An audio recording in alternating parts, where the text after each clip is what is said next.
The room was quiet except for the soft hum of the station walls. Commander Elias Ward sat alone on the edge of his narrow bed, cleaning dust from his gloves. The outpost orbited a dead moon at the far edge of known space. It was not a place for visitors and not a place for mistakes.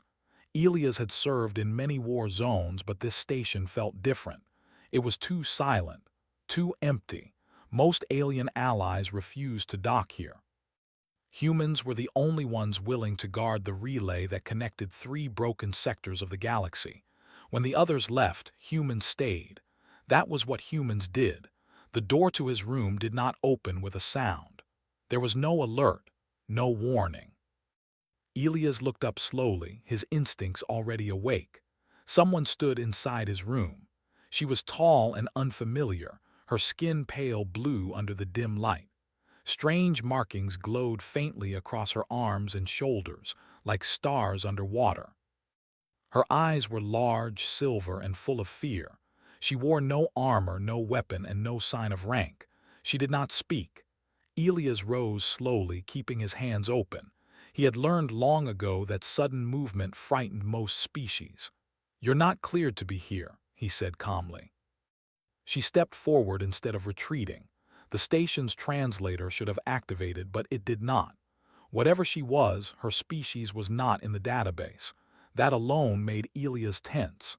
Unknown species meant unknown dangers. She reached out and placed her hands against his chest. Not in desire, not in threat, in desperation. Her body shook as if she were cold, though the room was warm. Her breathing was uneven. Elias realized she was injured only when he saw the dark fluid drying along her side. It was not human blood, but it was blood all the same. She pressed her forehead against his armor and closed her eyes.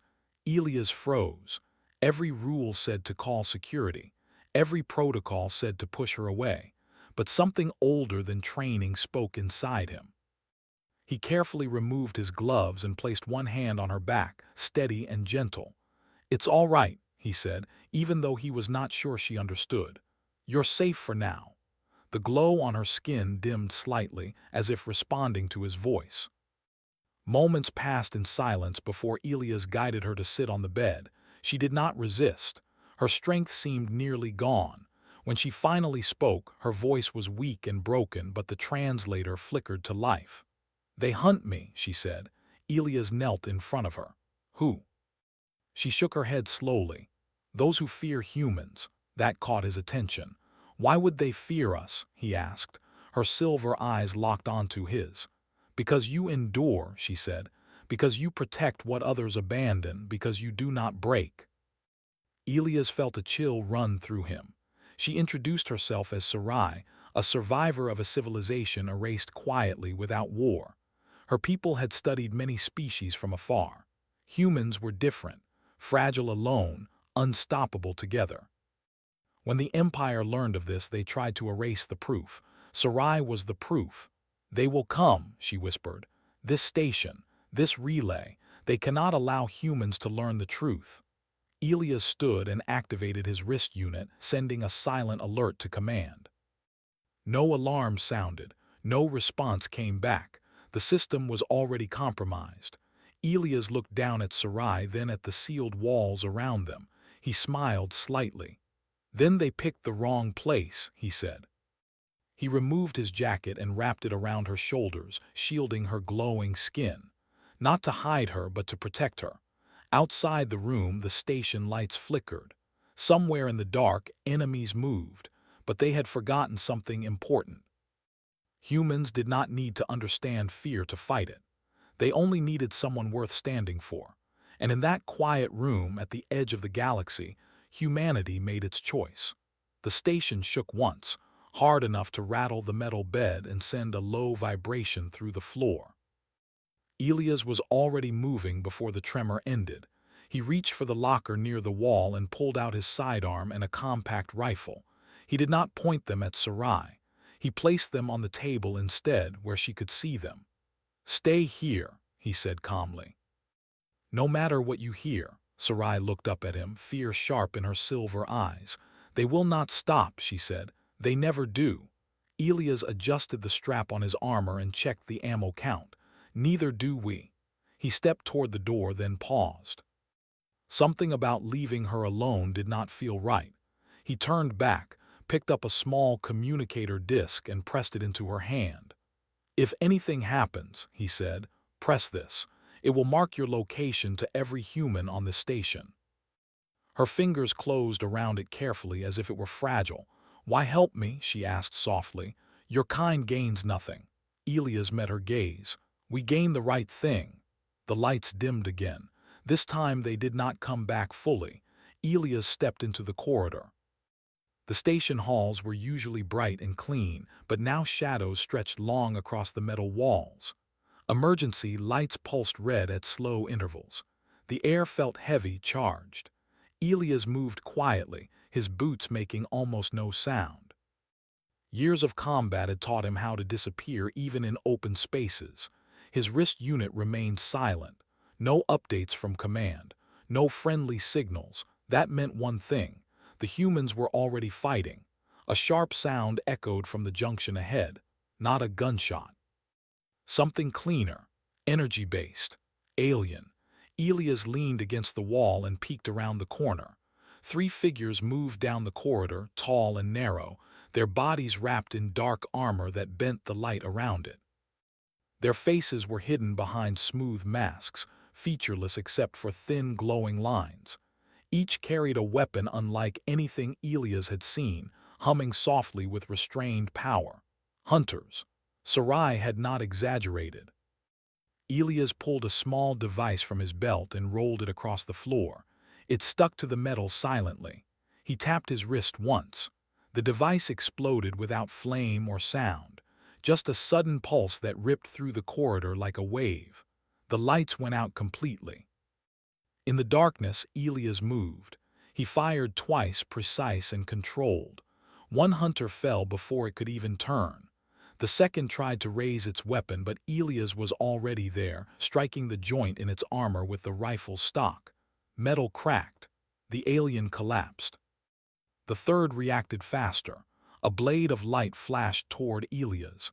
He barely avoided it, feeling heat scorch the air near his face. He rolled, fired again, and hit the hunter's center mass. It did not fall. The alien stepped forward, unsteady but still moving. Elias narrowed his eyes. "So you're tougher," he muttered. He adjusted the rifle's setting and fired again. This time the shot punched through the hunter's armor and slammed it into the wall. The alien slid down and did not move again. Elias exhaled slowly. "Welcome to human space," he said quietly. The lights flickered back on. The corridor was filled with smoke and the smell of burned metal. Elias tapped his wrist unit again. "Ward to any human units," he said. "Hostile boarding confirmed. Unknown alien force." "They're after a civilian. Repeat, protect the civilian." Static answered him. Then finally a voice. "Copy that, Commander," said Lieutenant Hale. "We're pinned in engineering, but we're still breathing." "Good," Elias said. "That's all I need." He turned and ran back toward his quarters. As he moved, he saw signs of battle everywhere. Scorch marks on walls, crumpled service drones, a fallen human medic near the medbay door. Elias stopped long enough to close the man's eyes. "I'll finish it," he said softly. When Elias reached his room, the door was open. His heart dropped for half a second. He rushed inside, weapon raised. Sarai stood near the far wall, the communicator disc still in her hand. She looked unharmed, but the glow on her skin was brighter now, pulsing unevenly. "They are close," she said. "I can feel them." Elias sealed the door and activated the room's manual locks. "We'll move you," he said. "Engineering is still holding. We can evacuate from there." She shook her head slowly. "No, if I run, they will chase. If I hide, they will search." She looked at him with sudden intensity. "But if I stay, they will focus on me." Elias crossed the room in 2 long steps. "Absolutely not." "You do not understand," Sarai said. "My people learned something terrible. The hunters serve an empire built on fear. They erase futures before they can grow. And you think sacrificing yourself stops that?" Elias asked. "It buys time." Elias laughed once, sharp and humorless. You really don't know humans. He reached down and pulled a small patch from his armor. It bore a simple symbol, Earth. Humans don't buy time, he said. We steal it, we fight for it, and when someone tries to take one of ours, we don't negotiate. She stared at the patch, confused. One of yours. Elias met her gaze. You walked into my room, that makes you my responsibility. The station shook again, harder than before. This time, the sound was followed by a deep, resonant pulse that seemed to pass through bone and metal alike. Sarai gasped, clutching her head. They are activating the null field, she whispered. It will shut down your weapons, your machines, your defenses. Elias' wrist unit flickered, then went dark. Figures, he said. He pulled a blade from his boot. Simple steel, no energy, no tech. Humans prepared for this a long time ago, he said. The door groaned as something heavy struck it from the outside. Once, twice. Cracks formed along the frame. Elias stepped in front of Sarai without thinking. You should leave me, she said quietly. Elias did not turn. No. The door burst inward. 2 hunters entered first, weapons lowered, confident. Behind them came a larger figure, its armor marked with symbols that glowed a deep red. The leader. It spoke, its voice echoing unnaturally. Human, step aside. Elias raised his blade. Take one more step, he said, and you'll learn why the galaxy keeps underestimating us. The leader tilted its head. You are weak, alone. Elias smiled. That's the funny part, he said. I never am. A loud clang echoed from the ceiling as a human soldier dropped down behind the hunters, slamming into one with full force. Gunfire erupted from the corridor as more humans charged in, using old weapons, kinetic rounds, even improvised tools. The hunters turned, suddenly overwhelmed. Elias lunged forward, blade flashing. He moved with precision and fury, striking where armor was weakest, where movement slowed. Around him, humans fought not with fear but with purpose. Sarai watched, stunned. This was not a species running from extinction. This was a species standing in its way. When the last hunter fell, the corridor was silent except for heavy breathing. Lieutenant Hale limped forward, blood on his sleeve but a grin on his face. Told you we were still breathing, sir. Elias nodded. Good work. The leader's body began to dissolve into light, its armor collapsing inward. Sarai stepped forward slowly. They will return, she said, in greater numbers. Elias wiped his blade clean and sheathed it. Then we'll be ready, he said. He looked at the humans around him, tired, injured, unbroken. This station stands, he said, and so does she. Sarai felt something shift inside her. For the first time since her people fell, she felt something she thought was gone forever. Hope. At the edge of the galaxy, surrounded by stubborn, fragile, impossible humans, the future refused to die. And the war had only just begun. The station was quiet again, but it was a different kind of quiet. It was not empty or dead. It was watchful. Smoke drifted through broken corridors. Emergency lights stayed on, steady now instead of flashing. Humans moved through the halls, checking wounds, sealing doors, dragging broken alien armor into piles. They worked without shouting, without panic. Every movement had purpose. Elias stood near the central observation window, looking out at the dark curve of the dead moon below. His armor was scratched and burned. His body ached, but his mind was clear. Behind him, Sarai sat on a crate wrapped in a thermal blanket. The glow on her skin had softened, no longer pulsing in pain. A human medic finished applying a sealant to her wound and stepped back. She'll live, the medic said. Different biology, but tough. I respect that. Sarai inclined her head slightly. Thank you. The medic smiled, surprised, then walked away. Elias turned toward her. How do you feel? Tired, she said honestly, but steady. That word stayed with him. Lieutenant Hale approached, his arm in a sling. Commander, long-range sensors just came back online. And, Elias asked. Hale hesitated. We picked up multiple fleet signatures at the edge of the system, not attacking, watching. Sarai's eyes darkened. They are waiting to see what you will do. Elias crossed his arms. Then let's not disappoint them. They gathered in the command center soon after. The room was small, built for efficiency, not comfort. Human officers stood shoulder to shoulder with engineers and technicians.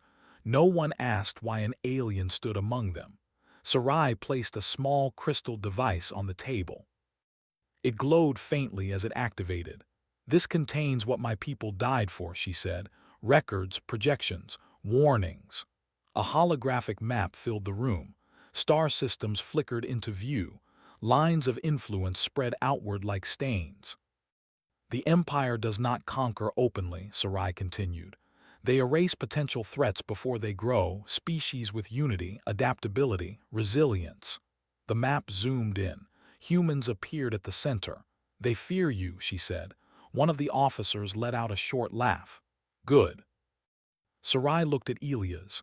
"They will not stop now. You protected me. That changes everything." Elias nodded. "Then we stop waiting." He turned to the room.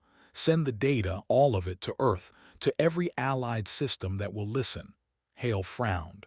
"Sir, that will expose us." "Yes," Elias said. "That's the point." Hours later, the first human fleet arrived. They did not come quietly. Ships dropped out of warp around the station, their hulls marked with symbols of Earth and its colonies. Old ships, new ships. Military and civilian vessels refitted for war. They formed a wall of steel and fire. The watching alien fleet shifted, uncertain. They had expected silence. They had expected fear. Instead, a human transmission echoed across the system, unencrypted and clear. "This is Commander Elias Ward of the Human Defense Coalition. This station is under human protection. Any hostile action will be answered." The alien fleet did not retreat. They advanced. The battle that followed was not graceful. It was not clean. It was human. Human ships absorbed damage and kept moving. Crews rerouted power by hand when systems failed. Pilots flew wounded vessels straight into enemy formations to create openings. Engineers patched hull breaches with scrap metal and stubborn will. The Empire's ships were advanced, precise, terrifying, but they hesitated. They had never faced an enemy that refused to break. Sarai stood beside Elias on the command deck, watching the battle unfold. "They cannot predict you," she said softly. "You act against logic." Elias smiled faintly. "We act for each other." The turning point came when a damaged human frigate lost its engines near the enemy flagship. Instead of drifting, it fired every remaining weapon and rammed the alien ship at full speed. The explosion lit the void.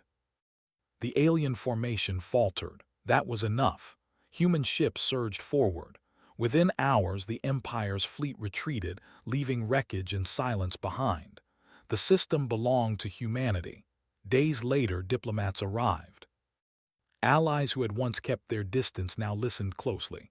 Sarai spoke before councils and assemblies, sharing what her people had learned. Humans stood beside her, not above her. The Empire's shadow receded, not gone, but challenged. For the first time, the galaxy understood something important. Humans were not just survivors. They were defenders. When Sarai prepared to leave, Elias met her at the docking bay. Her ship was small but newly repaired, its hull marked with human symbols now. "You don't have to go," Elias said. "There's a place for you," she smiled, a soft, glowing expression. "I know, but others need to hear what I carry." She placed her hand over her chest, then over his. "My people believed the future was fragile," she said. "You showed me it can be stubborn," Elias nodded. "Come back when you're done." "I will," she said. Her ship departed, slipping into the stars. Elias watched until it vanished. The station returned to its quiet routine, but it was no longer alone. It had become a symbol. A line drawn in space. Far away, the Empire reconsidered its plans, because now the galaxy knew the truth. When darkness came quietly, humans met it head-on. When hope arrived wounded and afraid, humans stood in front of it. And when the future knocked without a word, humanity opened the door and said, "You're safe here."